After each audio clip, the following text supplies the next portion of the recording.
इसकी महिमा परम अपार है, क्योंकि बाप आकर के हेवन का गेट खोलते हैं माताओं के द्वारा।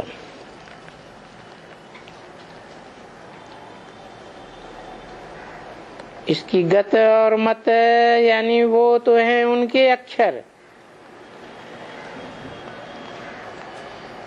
गत मत न्यारी, परंतु गति तो बाद में होती है। पहले तो होती है मति, अर्थात बुद्धि।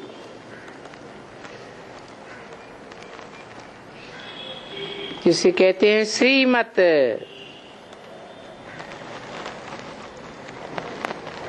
पीछे होती है गति,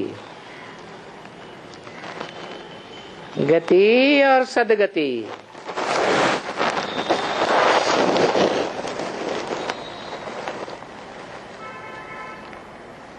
और ये गति और मति ये भी अपसाइड डाउन आगे पीछे कर दिया,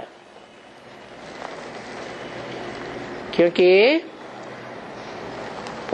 पहले है सदगति के लिए मत देना। तो देखो कैसे तुम बच्चों को सहज मति देते हैं। श्रीमत अर्थात श्रेष्ठ ते श्रेष्ठ भगवान की मत। तो भगवान की मत पर चलना होता है ना।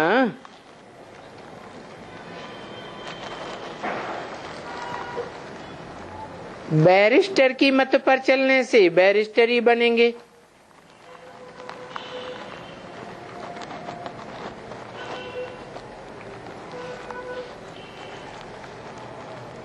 डॉक्टर की मत पर चलने से डॉक्टर बनेंगे।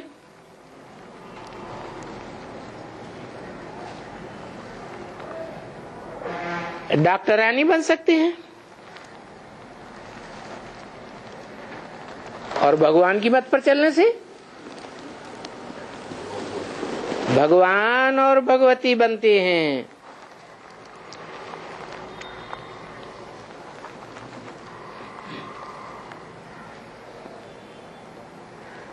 और है भी भगवान वाच।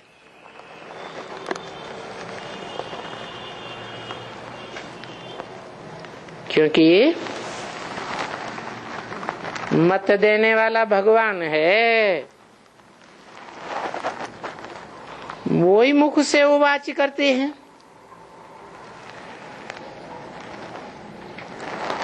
अभी सिर्फ ये फर्क होता है कि कौन सा भगवान, मत देने वाला।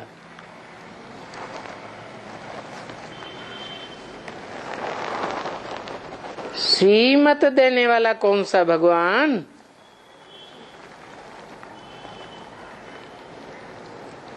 इसलिए बाबा ने ये नया दिखलाया है कि भाई ये तो पहले सिद्ध करो कि भगवान किसको कहा जाता है। जो गीता में कहा भगवान वाच,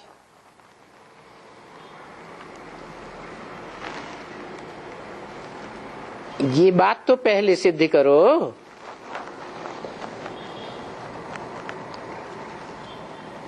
कि मत देने वाला भगवान कौन है।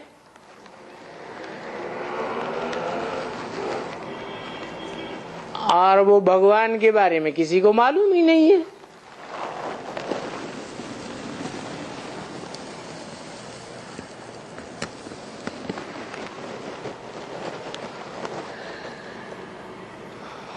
भले विदेशी विधर्मी मानते हैं कि भगवान निराकार है, मुसलमान बोलते भी अल्लाह मियां ने ये फरमाया वो फरमाया। अब निराकार भगवान अल्लाह मियां कैसे फरमाएगा?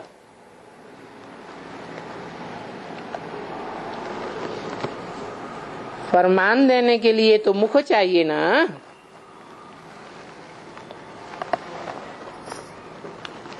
तो जो निराकार को मानते हैं उनको भी पता नहीं।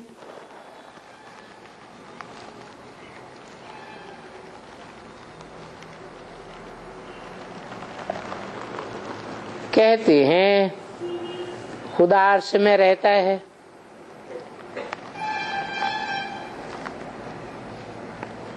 तो अर्श से फरमान कैसे आएगा? आवाज कैसे आएगा?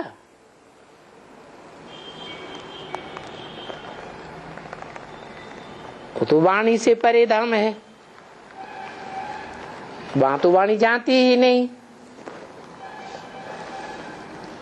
ये उनको अगर मालूम होता तो इतनी जोर से चिल्लाते भी नहीं, अल्लाह अकबर।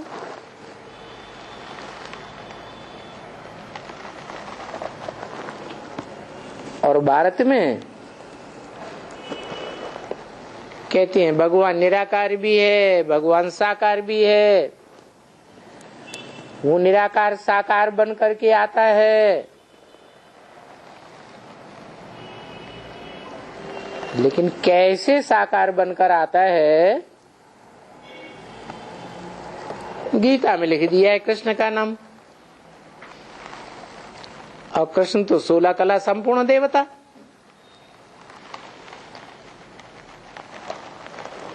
तो भगवान देवता बनाने वाला है या स्वयं देवता है?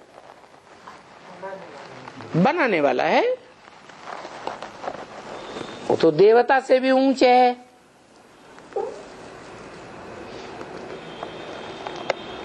और भगवान क्या बनाएगा? देवता देवता को जन्म देगा, मनुष्य मनुष्य को जन्म देगा। और भगवान भगवान भगवती बनाएगा। लेकिन कैसे बनाएगा?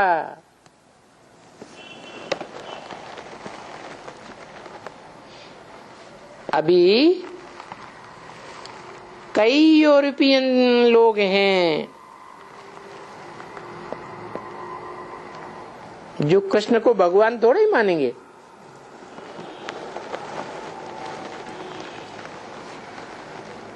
वो तो कहते भी हैं लॉर्ड कृष्ण।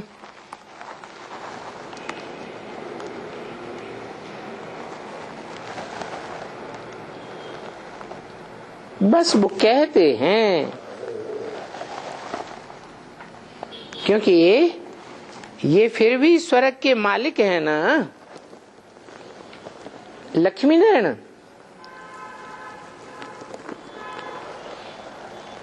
और भारत में कीर्तन करते हैं, हे कृष्ण नारायण वासुदेव। माने जो कृष्ण है वो ही नारायण है, वो स्वर्ग के फिर भी मालिक हैं। स्वर्ग के मालिक तो भगवान भगवती ठहरे। नहीं तो और तभी कौन ठहरे? ब्रह्मलोक में ब्रह्मांड में तो कोई महाराजा महारानी नहीं रखे हैं। ये महाराजा महारानी तो इस दुनिया में होते हैं ना। स्वर्ग भी इसी धरती पर और नरक भी इसी धरती पर। स्वर्ग में होता है सुख, सुख आता है सत्व प्रधानता से। नरक में होता है दुख, नरक आता है तमो प्रधानता से।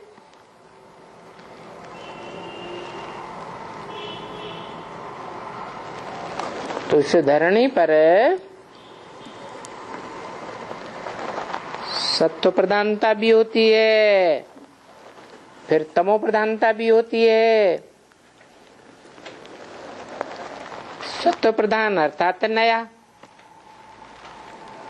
नई चीज सुखदायी होती है, पुरानी चीज दुखदायी होती है।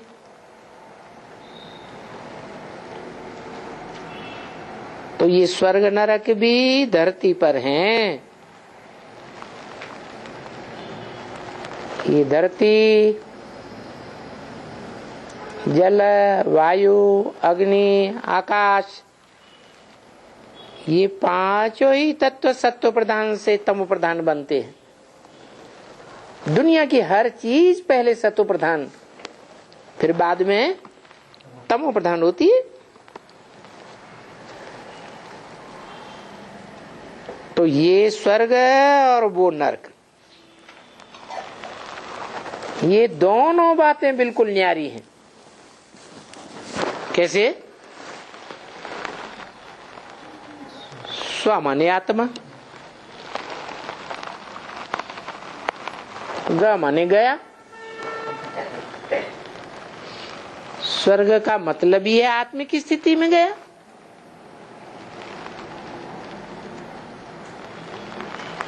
नरक का मतलब ही है,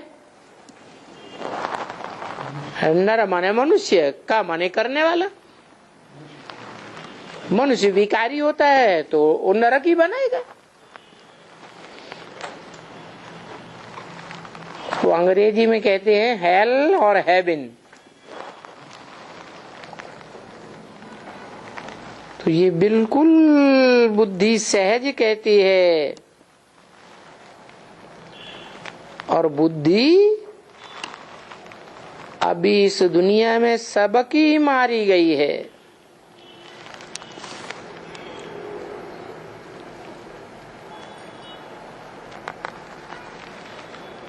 हेल को लाखों वर्ष हो गया, हेवन को लाखों वर्ष हो गया। कहते हैं हेवन पूरा होने में अभी 40,000 वर्ष।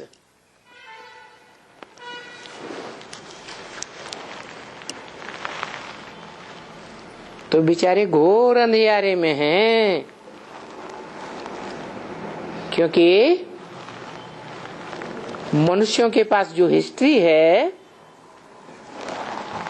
2,500 साल की है।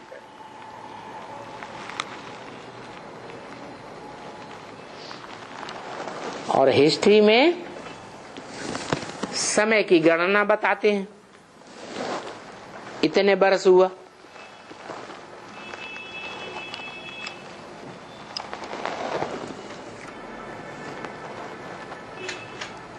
संवत भी जितने बनाए, जिसने मनुष्यों ने बनाए हुए हैं, ईसवी संवत हो, मुसलमानों का ख्रिस्त संवत हो, हिंदुओं का विक्रम संवत हो, शक संवत हो, ये सारे ही संवत 2,500 वर्ष के अंदर हैं।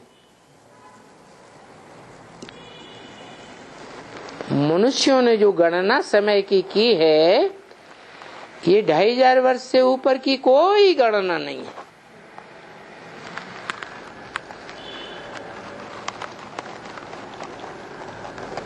और मनुष्य, मनु की औलाद को मनुष्य कहा जाता है। मनु का मतलब ये है जिसका मनुआ मन बड़ा चंचल हो।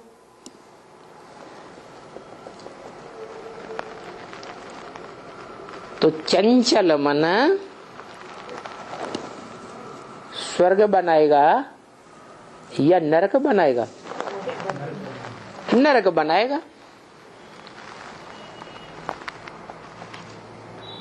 तो बेचारे सब घोर अंधियारे में हैं।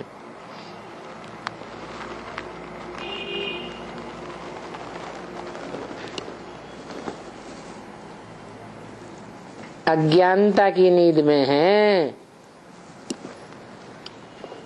क्योंकि इस दुनिया में जिनकी हिस्ट्री है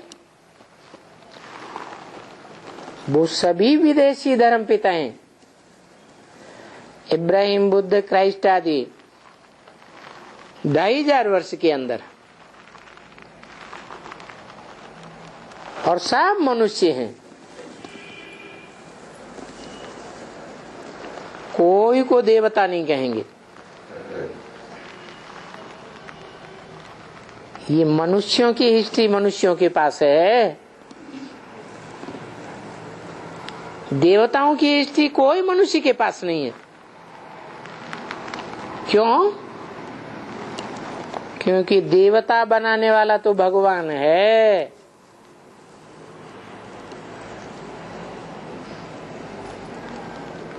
नर अर्जुन को भगवान ने नारायण बनाया गीता ज्ञान देकर। तो नारायण 16 कला संपूर्ण, देवता भी उनको कहा जाता है जो 16 कला संपूर्ण बनते हैं।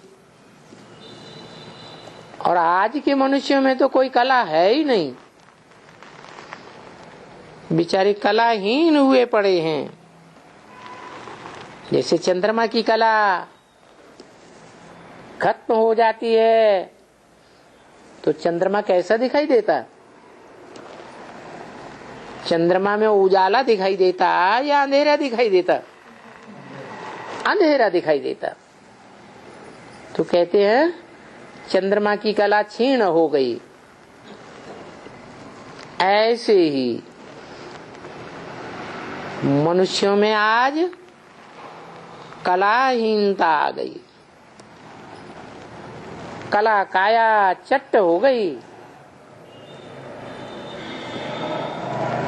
इससे साबित होता है कि इस सृष्टि में जब स्वर्ग था तब 16 कला संपूर्ण थे,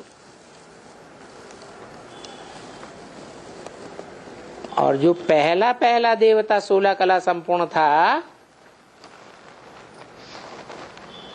वो कृष्ण गाया हुआ है, नारायण गाया हुआ है। इससे साबित होता है, और कहते भी हैं कृष्णचंद्र।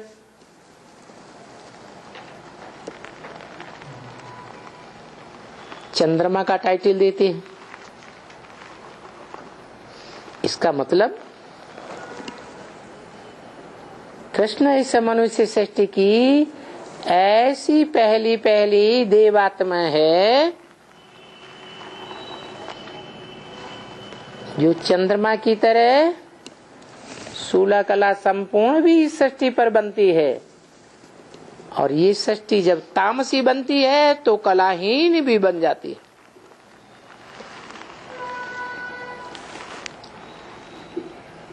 अभी तुम बच्चों को तो कितना याद है,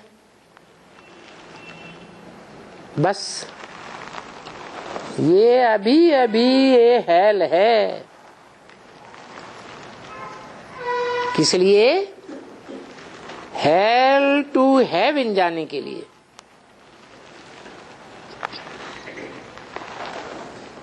तो हेल से निकाल कर हेवन में ले जाने के लिए बाप बैठ करके पवित्र बनाते हैं।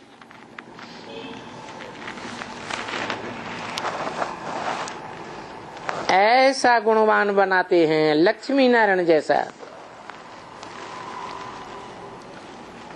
और फिर पवित्र भी जरूर बनना है। बनना है ना। तो अभी तुमको जो कुछ भी फुरना है वो ईश्वरीय सेवा की फुरना है। कोई को फुरना होती है ना कि बस अब हम सतो प्रधान कैसे बने, तमो प्रधान बने हैं तो दुखदाई हैं।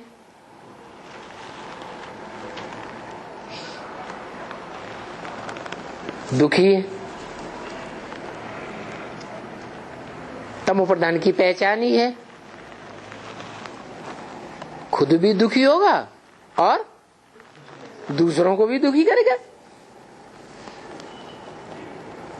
और सत्व प्रधान की पहचान उल्टी कर दो, खुद भी सुखी रहेगा और दूसरों को भी सुख देगा।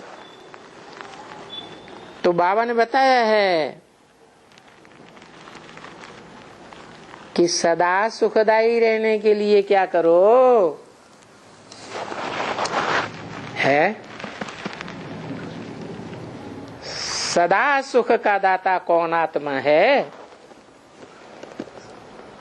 कोई है या नहीं है? कौन? ये क्या होता है? है? ये कैसे शिव बाप? ओहो, ये तो दो बातें हो गई। शिव बाबा या शिव बाप? शिव बाबा। शिव बाबा, शिव बाप। बाबा ग्रैंडफादर को कहा जाता है और बाप फादर को कहा जाता है। तो सदा सुखदाई कौन है? शिव बाप,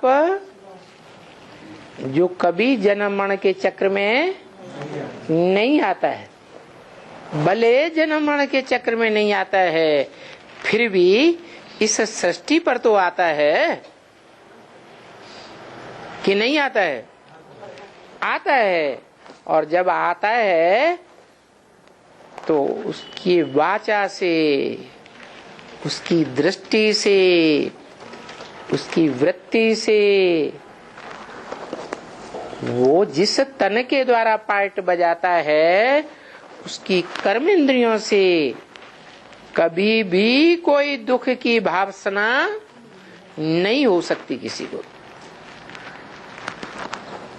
बाकी इस मनुष्य सृष्टि रूपी रंगमंच पर हर आत्मा जो भी पार्ट बजाती है आज की तामसी दुनिया में, वो सब दुखदायी होते हैं। भले कृष्ण की आत्मा क्यों न हो रही हो सतयुग के आदि में 16 कला संपूर्ण, वो आत्मा भी जन्म मरण के चक्र में आते आते इंद्रियों का सुख भोगते भोगते कमजोर हो जाती है, दुखी हो जाती है और दुखदायी बन जाती है। तो अब हम सुखदायी बनने के लिए सतो प्रधान कैसे बने? किसकी याद से? शिव बाबा की याद से। शिव बाबा की याद से। शिव बाबा ग्रैंडफादर है कि फादर है? ग्रैंडफादर। ग्रैंडफादर। धर्म पिताएं ग्रेट फादर्स कहे जाते हैं। और ग्रेट फादर्स को भी ग्रेट बनाने वाला कौन? ग्रेट ग्रेट ग्रैंडफादर है शिव बाप।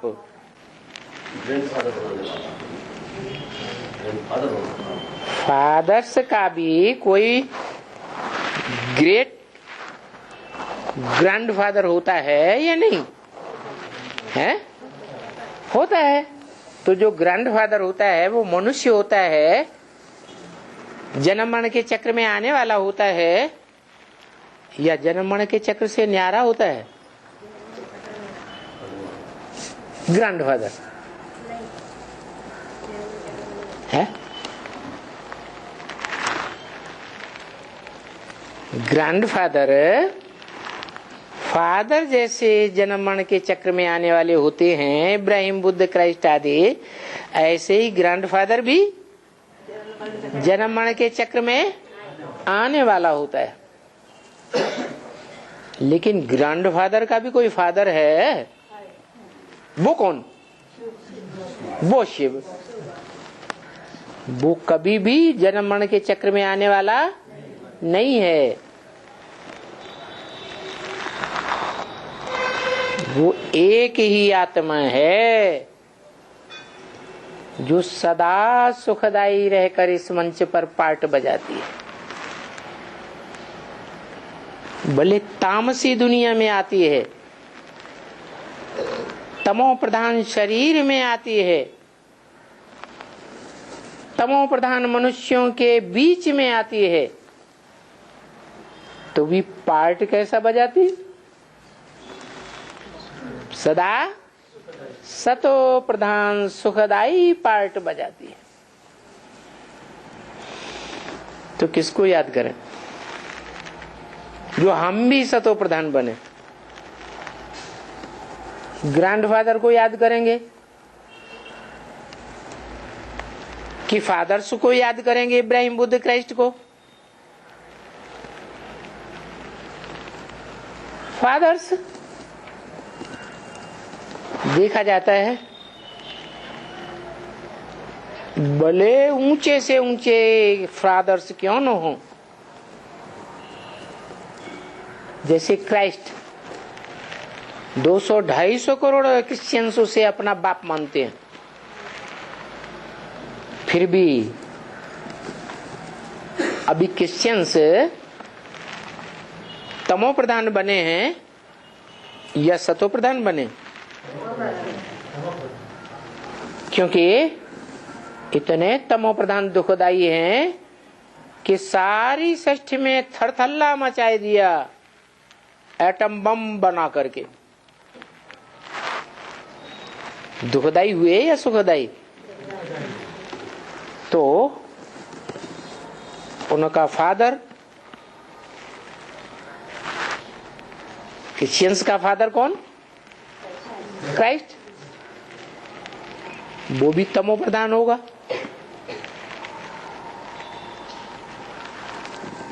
तो जो भी धर्म पिताएं हैं वो सब पहले सतो प्रधान होते हैं और लास्ट में तमो प्रधान बनते हैं। उनको याद करेंगे तो क्या बनेंगे? तमो प्रधान बनेंगे। अच्छा, ग्रेट फादर्स की बात छोड़ दो। ग्रेट फादर्स भी जिसको अपने से पहले मानते हैं, आदम को, मुसलमान कहते भी हैं आदम को खुदा मत कहो। आदम खुदा नहीं, आदम खुदा से जुदा नहीं। जो खुदा है वो ही आदम है, इतना ऊंच मानते हैं। खुदा के समकक्ष बताई दिया। तो वो आदम धर्म पिताओं का भी बाप साबित होता है, इसलिए वो ग्रेट ग्रेट ग्रैंडफादर हुआ। जो ग्रेट ग्रेट ग्रैंडफादर है वो इस मनुष्य सृष्टि का बीज है। आदम कहो, एडम कहो, आदिनाथ कहो, आदिदेव कहो, सब धर्मों में उसे आदि पुरुष की मान्यता है। जैसे वृक्ष होता है तो उसका आदि कौन? पत्ते, तना या टहनियां, फल है या फूल है? बीज कौन? बीज को बाप कहा जाता है। वृक्ष का बीज जैसे वृक्ष का बाप हो गया, तो ये भी मनुष्य सृष्टि रूपी वृक्ष है जिसका बीज है आदम। आदम माने आदि, जिससे आदि कोई नहीं, वो सब का आदि, उसको आदि करने वाला कोई नहीं। तो वो आदम ग्रेट ग्रेट ग्रैंडफादर हुआ। और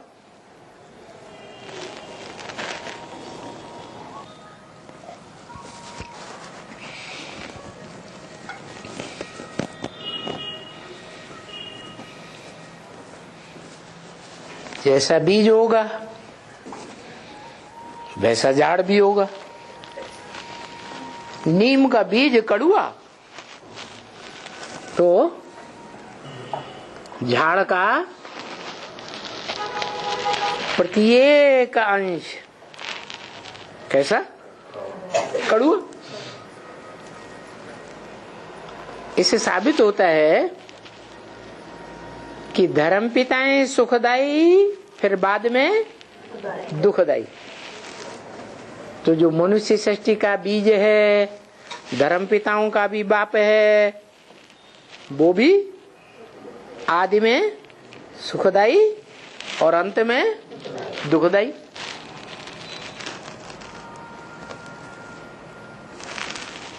तो न धर्म पिताओं को याद करने से सतो प्रधान बनेंगे, न धर्म पिताओं के बाप आदम को या ग्रैंडफादर को याद करने से सुखदाई बनेंगे।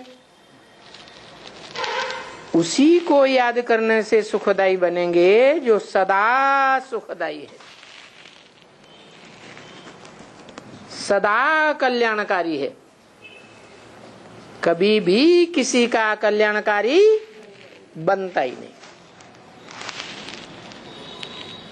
तो देखो पक्का हो गया। सतो प्रधान कैसे बने? याद से। किसकी याद से? है? जो सदा सत्व प्रधान है उसको कहते हैं सत्य। God is truth, truth is one. सत्य ही शिव है, शिव ही सुंदर है। तो कहते हैं सत्यम शिवम सुंदरम। उसको पहचान करके फिर याद करेंगे तो हम भी सत्व प्रधान सुखदाई बनेंगे। जितना याद करेंगे उतना सुखदाई बनेंगे। कम याद करेंगे तो कम सुखदाई बनेंगे। जितना उसे शुद्ध रूप में याद करेंगे, मिक्स रूप में नहीं, अब विचारी रूप से याद करेंगे। मेरा तो एक शिव बाबा, दूसरा न कोई। बीच में किसी दूसरे की याद ना आए। कैसी याद? विचारी याद या अव्यभिचारी याद? अव्यभिचारी याद। एकदम 100% सात्विक याद, जिसमें कोई की भी मिक्सचरिटी न हो, ऐसी याद। क्योंकि वो इस सृष्टि पर जब आता है तो पतितम कामी कांटे में या प्रवेश करता है और मुकर्रर रूप से आता है। तो दो हुए, एक तमो प्रधान, एक सत्व प्रधान। दोनों का मेल हो गया।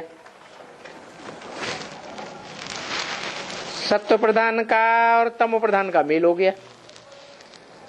दुनिया का सबसे बड़ा सत्व प्रधान, उससे बड़ा सत्व प्रधान कोई हो ही नहीं सकता। और दुनिया का सबसे बड़ा तामसी, उससे जास्ती तामसी कोई हो ही नहीं सकता। कैसे? जिसमें प्रवेश करता है वो दुनिया का सबसे बड़ा तामसी कैसे है? अरे उसमें सत्व प्रधान प्रवेश करेगा तो सात्विक ही बनेगा ना, तामसी क्यों बनेगा? है? प्रवेश करने के बाद सात्विक बनना चाहिए, तामसी क्यों बनेगा? है क्योंकि सत्व प्रधान प्रवेश ही इसलिए करता है कि उसके द्वारा सारी दुनिया को सत्व प्रधान बनाए। क्या? सारी दुनिया को सत्व प्रधान बनाए, और इतना 100% सत्व प्रधान बनाए, नई दुनिया बनाए कि जिस नई दुनिया में सब सुखी हों, 100% सुखी, कोई भी दुखी न हो।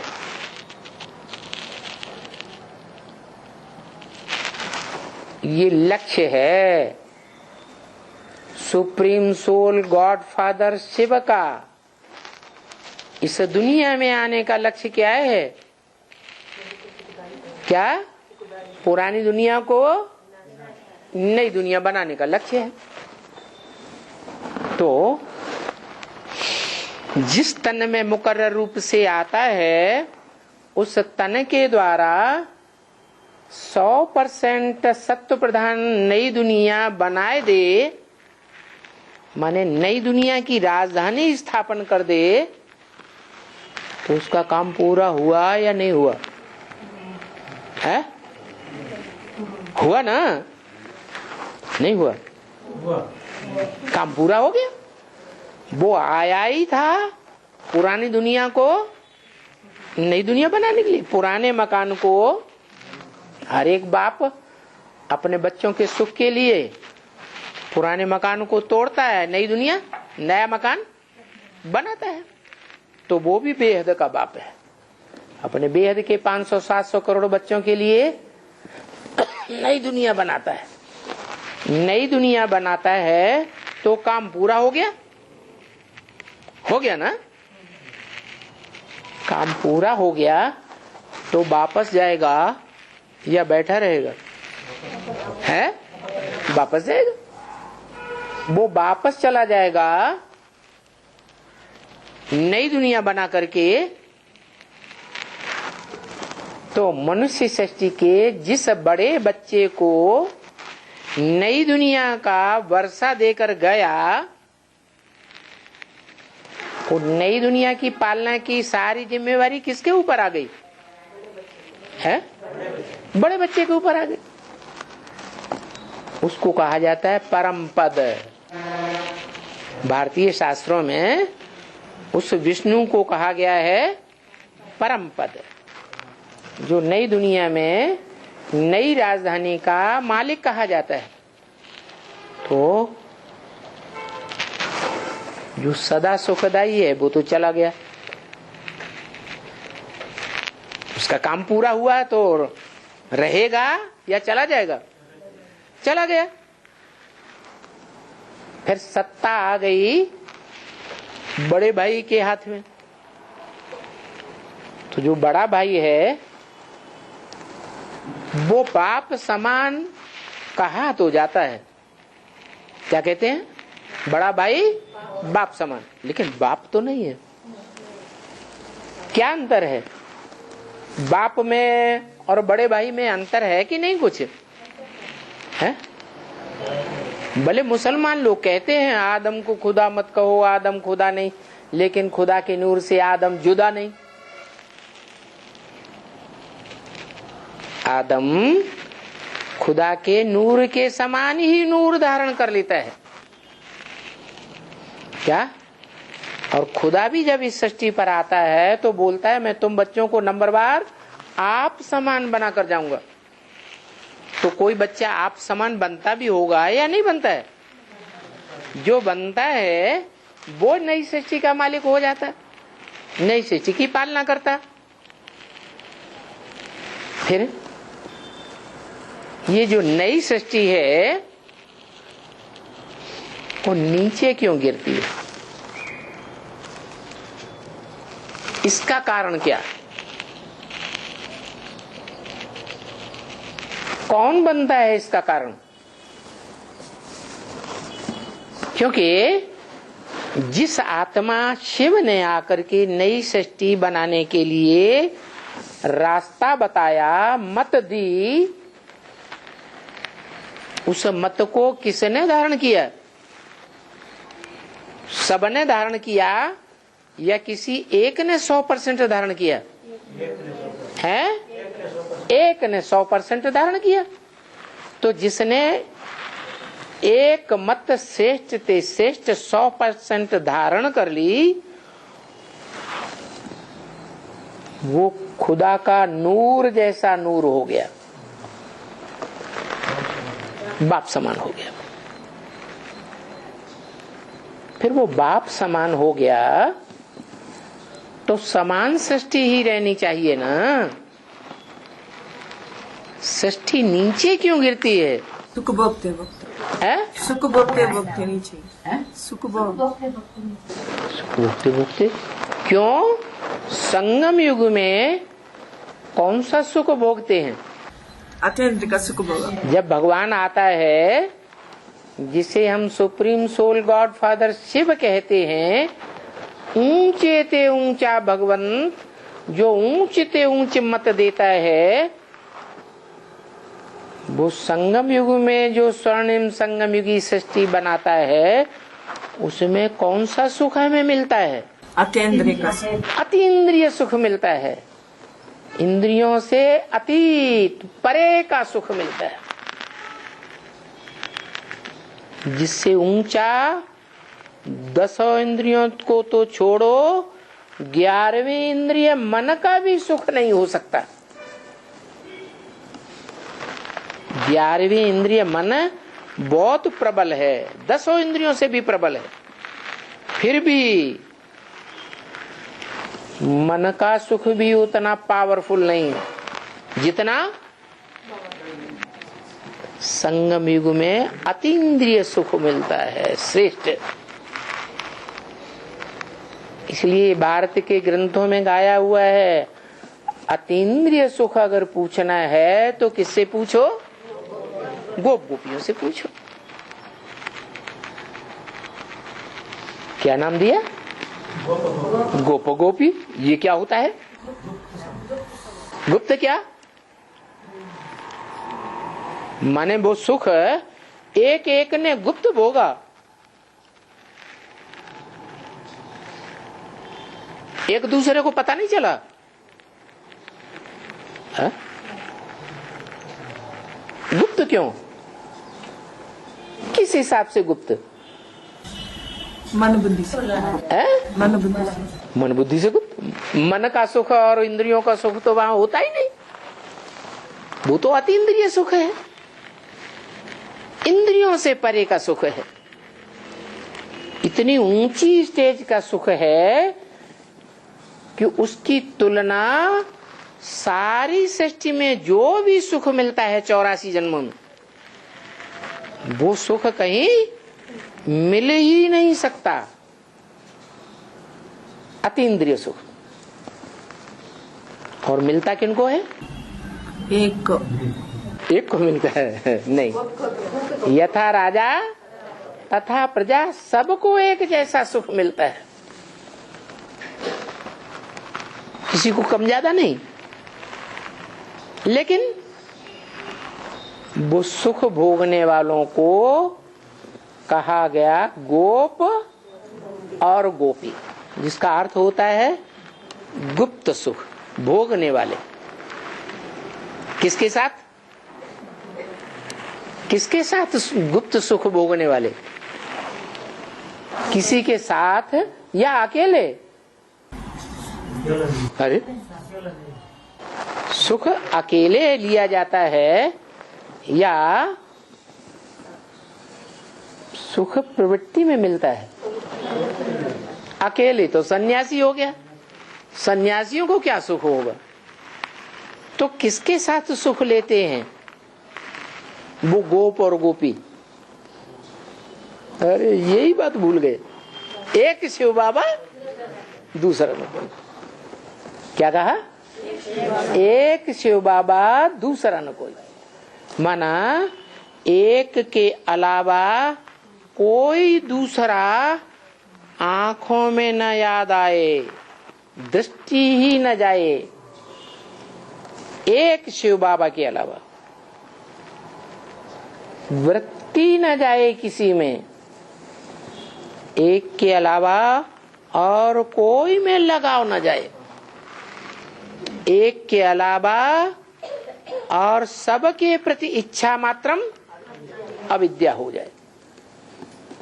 ऐसी निरंतर जब याद होगी कि इस दुनिया में सब धोखेबाज, एक भी सच्चा नहीं। जब ये पक्का बुद्धि में बैठ जाएगा तो लगाव किस में जाएगा? एक में अटैचमेंट जाएगा। और जब एक में अटैचमेंट जाएगा तो हमें वो सुख मिलता है। एक कौन? शिव ज्योति बिंदु। क्यों शिव बाबा? क्यों एक शिव ज्योति बिंदु होना चाहिए साकार में है? साकार में क्यों? अरे साकार की क्या जरूरत? बच्चे भी साकार है, बाप भी साकार है। हम बच्चे भी साकार है। हाँ, प्यार तभी पैदा होता है जब एक जैसे हो दोनों, एक चींटी हो और एक हाथी हो, और दोनों को कहो तुमसे इकट्ठे रहो, एक दूसरे से प्यार लो, तो प्यार निभेगा? है? कहते हैं एक बहुत गरीब हो और एक बहुत बड़ा साहूकार अरबपति करोड़पति हो, तो प्यार स्थायी रहेगा? नहीं रहेगा। समान होना चाहिए।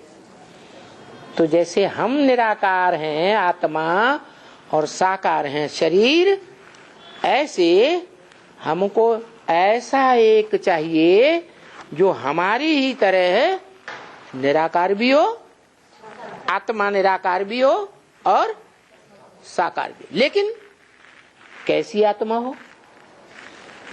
दुनिया में तो 500-700 करोड़ मनुष्य हैं, सभी साकारी हैं, सभी निराकारी हैं। तो हमारी बुद्धि में कौन एक टिकना चाहिए? एक शिव बाबा, दूसरा हाँ, एक शिव बाबा। फिर कैसा? और भी तो 500-700 करोड़ मनुष्य हैं, वो उनकी आत्मा भी निराकारी है और उनका शरीर भी साकारी है। तो हमारे ही तरह तो हैं, साकार निराकार का मेल है ना सब। तो उनको क्यों नहीं याद करें? वृक्ष में बीज है ना, बीज का साथ में है तो क्यों? हरेक शरीर रूपी वृक्ष में वो बीज आत्मा है। सदा सुखदाई देने वाला बाप नहीं है ना। वो सदा सुखदाई जो मनुष्य सृष्टि का बीज है वो सदा सुखदाई है? नहीं। उसके बच्चे जो ग्रेट फादर्स कहे जाते हैं वो सदा सुखदाई हैं। तो जब बच्चे नहीं सदा सुखदाई तो बाप कहाँ से सदा सुखदाई हो जाएगा? जनरल मनुष्य के चक्र में ना आने वाले एक बाप शिव बाप। जनमण के चक्र में ना आने वाला वो तो एक शिव बाप है, लेकिन वो तो बिंदी है, निराकार है। उसको तो साकार शरीर है ही नहीं। वो हमारे जैसा कहाँ है? साकार में आता है फिर चला जाता है, राजधानी स्थापन करके रहता है क्या है? फिर क्या करें? बाप समान बन जाते एक बाप है, एक आत्मा बाप समान बन जाती। एक आत्मा बाप समान बन जाती है। क्यों एक आत्मा क्यों बन जाती है? हम क्यों नहीं बन सकते? ये बड़ा बच्चा है। हाँ, मनुष्य सृष्टि में एक ही आत्मा है जो तीनों काल का चक्कर लगा करके तीनों काल को क्रॉस करके रह जाती है। क्या? और कोई मनुष्य आत्मा नहीं है जो तीनों काल को क्रॉस करती हो। जब तीनों काल को क्रॉस करती है तब वो त्रिकालदर्शित्व का कारण बनती है। उसके लिए वो त्रिकालदर्शी है ना। किसके तीनों काल का दर्शी? आदि मध्य अंत। हाँ, आदि मध्य अंत माने तीनों काल। तो तीनों काल को जानने वाला वो है। लेकिन किसके तीनों काल को जानने वाला?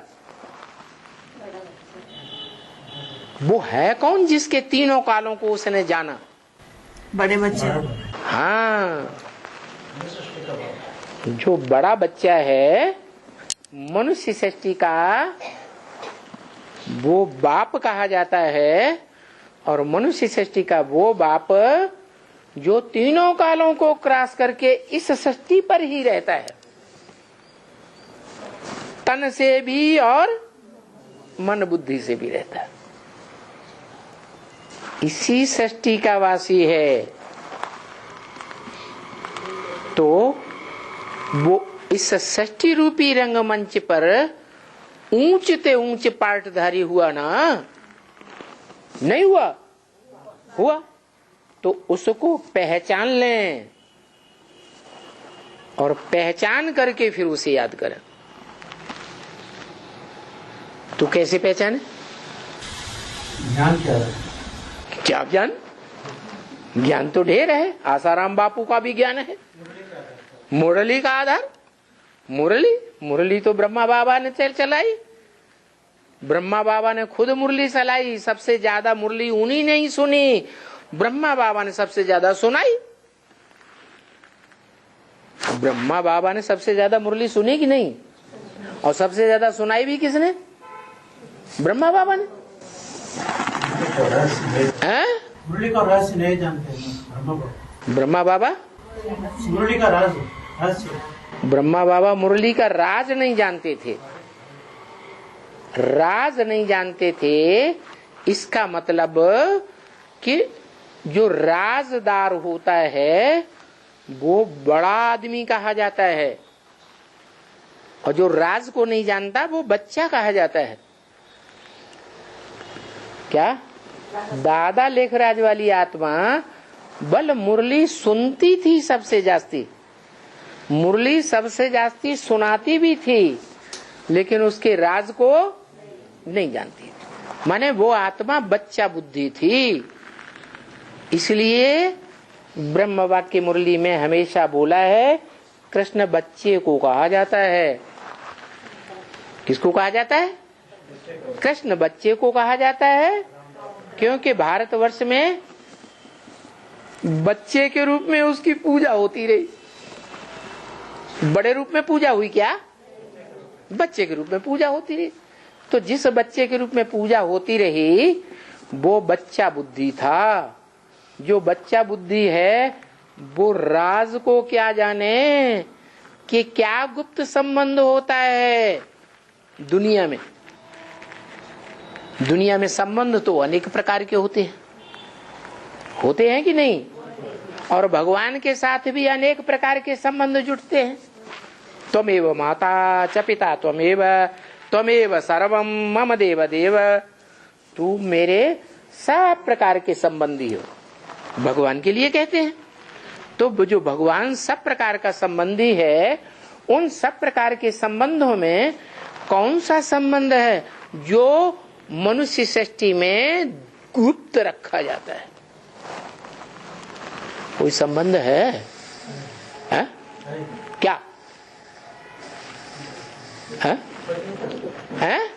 पति पत्नी का। पति पत्नी का गुप्त संबंध होता है। बाकी जितने भी संबंध हैं उनको गुप्त रखने की दरकार ही नहीं। तो जो पति पत्नी का संबंध गुप्त संबंध है, वो संबंध भी वो आकर के इस सृष्टि पर जोड़ता है। कोई बांधेली माताएं होती हैं, मन बुद्धि से पूरा जोड़ती हैं गुप्त संबंध। क्या? मन बुद्धि से ऐसा गुप्त संबंध जोड़ती हैं पति पत्नी का बुद्धि से कि वो गुप्त संबंध किसी को नहीं बताएंगी। अपने पति को भी नहीं बताती।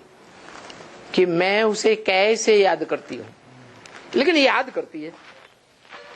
तो संकल्पों से शूटिंग होती है या नहीं होती है? संकल्पों से शूटिंग होती है। संकल्प बड़ी चीज है। संकल्प का बीज संगम में डाला तो ब्रॉड ड्रामा में वो बीज वृक्ष जरूर बनेगा। जो जितना याद करेगा, जिस संबंध से याद करेगा, वो ब्रॉड ड्रामा में उसी संबंध से ज्यादा लंबे समय तक, जन्म जन्मांतर वो संबंध पक्के पक्के रूप में उस एक के साथ ही भोगेगा। किस एक के साथ? शिव बाबा। क्या नाम दिया? शिव बाबा। शिव बाप नहीं, वो आत्माओं का बाप है, वो सिर्फ बाप है, दूसरा कोई संबंध नहीं। वो कहता है मेरा एक ही संबंध तुम बच्चों के साथ, तुम बिंदु बिंदु बिंदु बिंदु आत्मा है बच्चे, और मैं तुम्हारा बाप, दूसरा कोई संबंध। तुम भाई बहन भी नहीं, भाई भाई भाई भाई भाई भाई भाई भाइयों का मैं बाप, मैं ग्रैंडफादर भी नहीं बनता। मेरे साथ कोई बच्चे का संबंध, जिसे संबंध कहा जाता है, सम माने समान, बंध माने बंधन, समान बंधन। मैं निराकार, बच्चे साकार और निराकार दोनों, संबंध जुटेगा? नहीं जुटेगा। तो मेरा तो संबंध सिर्फ एक है, मैं बिंदु निराकार, तुम बिंदु निराकार, तो बिंदु बिंदु सब भाई भाई, और मैं तुम्हारा बाप। हाँ, मैं जिस तन में प्रवेश करता हूं मुकर्रर रूप से, उस तनधारी के द्वारा मैं सर्व संबंध निभा सकता हूं।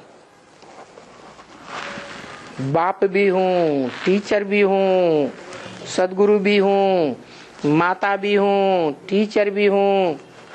सब प्रकार के संबंध साकार के द्वारा तुम बच्चे निभा सकते हो, लेकिन मेरे साथ नहीं। क्या? मुझ आत्मा के साथ नहीं।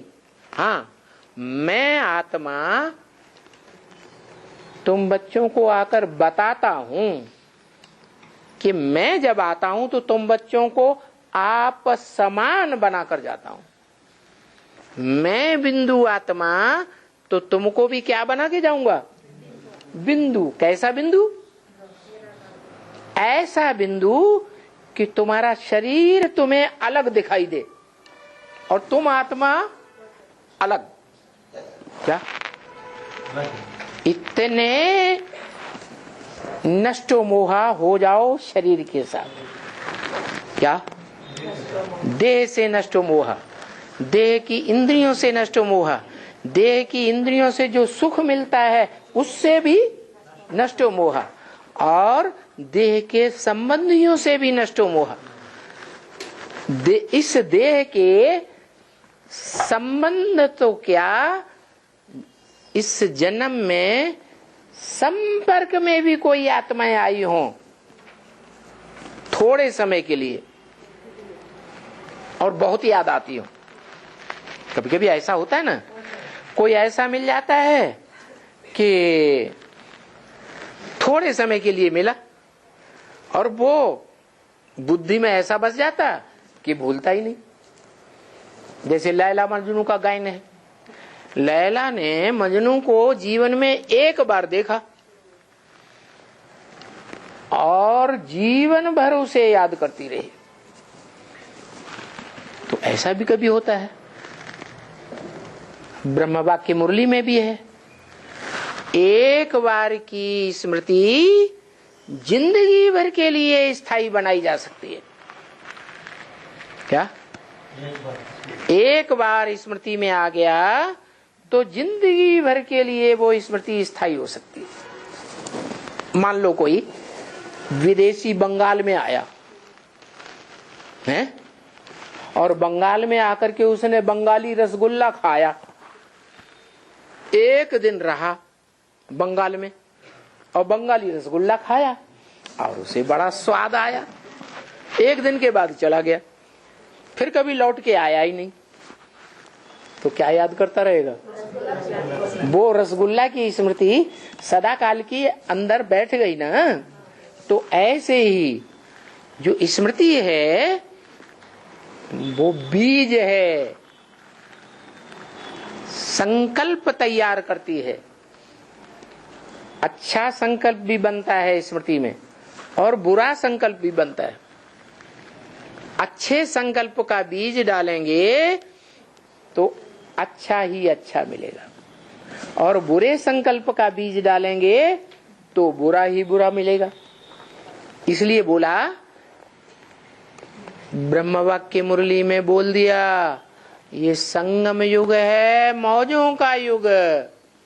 कैसा युग? मौजों का युग। आनंद मनाते रहो, आनंद का युग है। जब आनंद का युग है तो बच्चे कभी कभी दुखी क्यों हो जाते हैं? हैं? दुखी होते हैं कि नहीं? लेकिन मौजों का युग है, संगम युग। हाँ, बच्चे पूर्व जन्मों का जो हिसाब किताब है उस हिसाब किताब को फुल स्टॉप नहीं लगा पाते। क्या? फौरन फुल स्टॉप लगाएं। जो पूर्व जन्म का ऐसा कोई हिसाब किताब याद आए जो दुखदाई हो, इस जन्म का भी कोई ऐसा हिसाब किताब याद आ जाता है जो मन दुखी हो जाता है, तो क्या करें? Full stop. एक शिव बाबा, दूसरा, बस बिंदु। नो संकल्प एट ऑल। बीज रूप स्टेज। तो क्या होगा?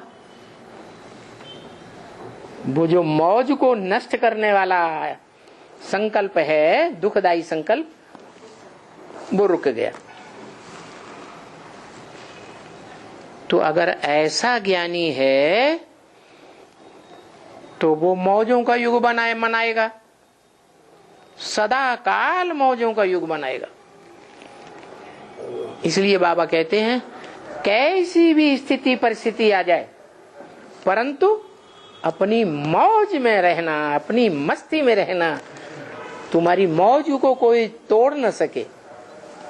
माया तुम्हारी मौज मस्ती को हिला न सके। तब क्या होगा रिजल्ट? 84 जन्मों में तुम लंबे समय तक मौज में रहेंगे या दुखी होंगे? मौज में रहेंगे।